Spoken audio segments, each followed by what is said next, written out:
bersama tundukkan kepala, pejamkan mata saudara.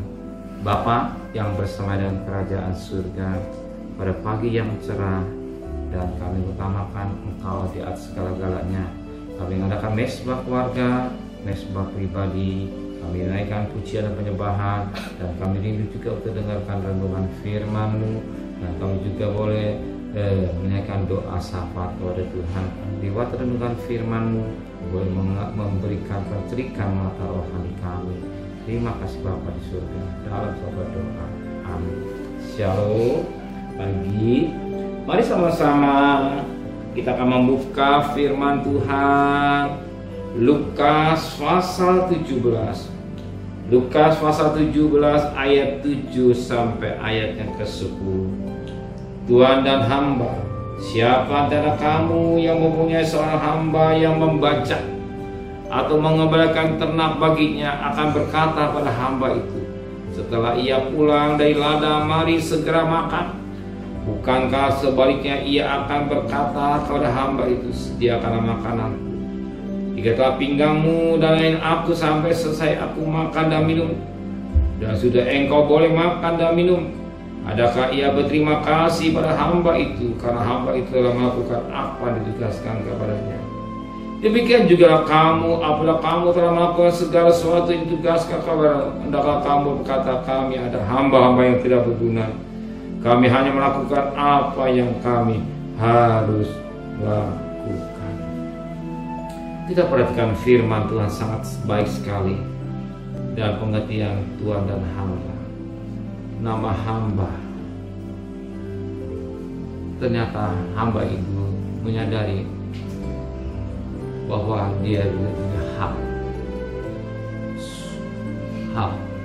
sebagai hamba.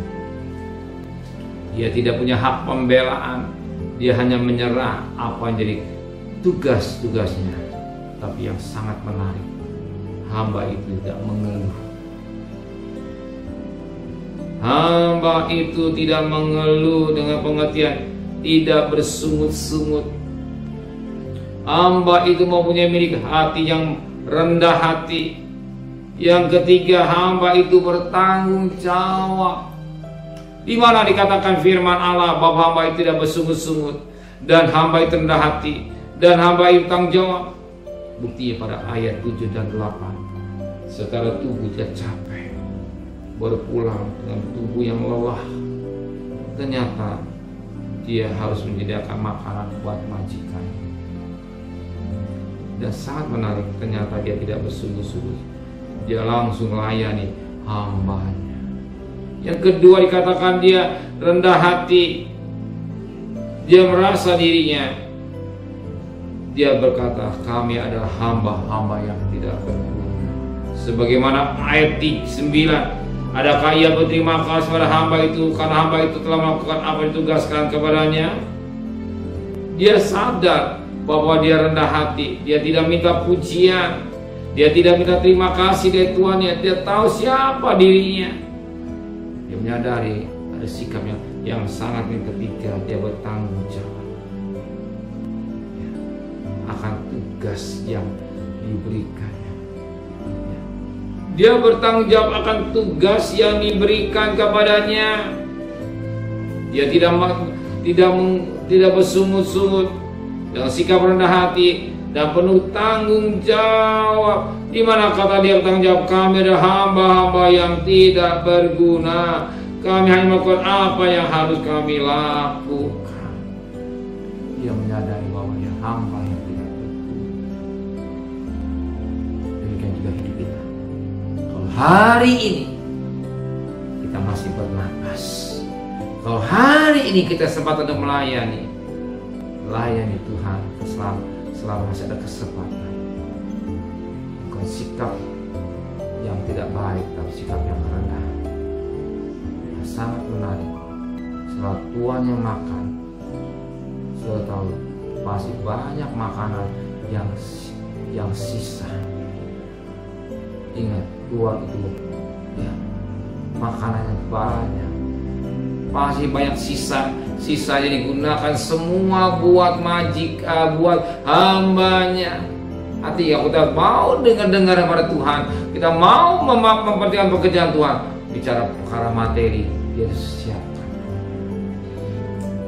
Yang tidak bisa dipikirkan orang, dia pikir kerja Tuhan sia-sia tidak. Tuhan juga siapkan apa yang dibutuhkan hamba. Dan jelas, layanin aku. Setelah itu baru makan. Berarti kalau makan yang sisa itu apa? Apakah dibuang? Gak mungkin. Diberikan pada hambanya. Berarti hamba yang lebih banyak makannya daripada tuannya. Kita mengerti dengan baik berkat-berkat sudah sediakan.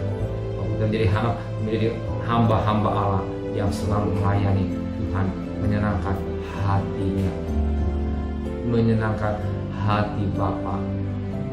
Kalau kita bekerja, kita bisa menyenangkan majikan, dan kita juga pasti ada bonusnya. Ada bonusnya.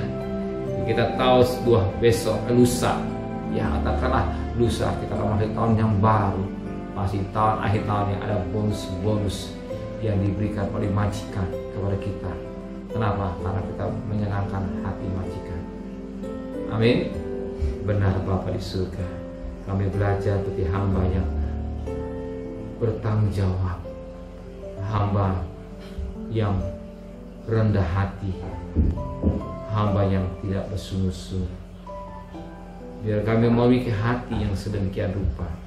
Kalau Engkau pakai kami sebagai alat-Mu, apalagi hari kami mengadakan mesbah keluarga pribadi, kami bagian hamba-hamba yang tidak benar, dan berkat-berkat jasmani, bahkan bonus-bonus di akhir tahun ini kami akan terima dengan iman, sebab kami bisa menyenangkan majikan kami. Terima kasih Bapa di surga. Kembalikan besok pagi dalam keadaan tubuh yang sehat dengan tidak kurang satu apapun juga. Berkati Bapak Presiden, Wakil Presiden, para Menteri, para Gubernur, para Bupati, para Wali Kota, para Camat, para Lurah, para RW, para RT, para medis, para relawan, para TNI, para Polri, bahkan mereka yang bekerja sedepan.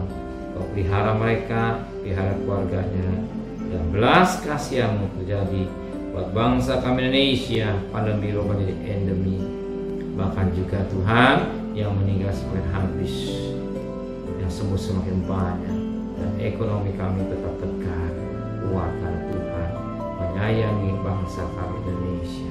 Terima kasih Bapa di surga dan kekasih. Terimalah berkat nikmat dari Allah Bapa, cinta kasih sayang dari Tuhan Yesus Kristus, dan berkat Roh Kudus dan saudara hari ini sampai Maranatha Tuhan Yesus datang. Yang cinta Dia katakan amin. Tuhan memberkatinya.